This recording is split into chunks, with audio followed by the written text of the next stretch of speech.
بسم اللہ الرحمن الرحیم الحمدللہ وکفا وسلام علی عباده الذین اصطفى لا سیما علی سید الرسل وخاتم الانبیاء۔ معزز خواتین و حضرات، السلام علیکم ورحمۃ اللہ وبرکاتہ۔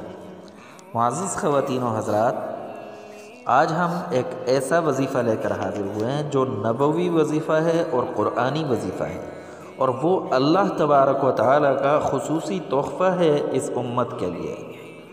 یہ تحفہ کیوں نہ ہوتا، آپ صلی اللہ علیہ وسلم جب سدرۃ المنتہا سے اوپر گئے، اللہ تبارک و تعالیٰ کے وہاں گئے، اور وہاں پر اللہ تبارک و تعالیٰ نے یہ ایک تحفہ بھی آپ صلی اللہ علیہ وسلم کو عطا فرمایا۔ یہ 3 آیات کا تحفہ ہے، اور یہ ایسی آیات ہیں کہ ان کو اگر آپ رات کو پڑھ کر سوئیں تو آپ جنات، شیاطین، ہر چیز سے محفوظ رہیں گے۔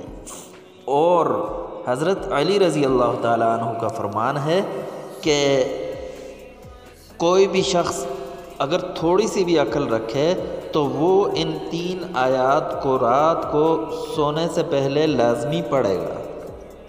تو یہ بہت اہم آیات ہیں، یہ آپ صلی اللہ علیہ وسلم کی طرف سے بھی بتائی گئی ہیں رات کو پڑھنے کے لیے، اور یہ ان کے بارے میں مفسرین نے لکھا ہے کہ ان کے اندر اللہ تبارک و تعالیٰ کا اسم اعظم بھی موجود ہے۔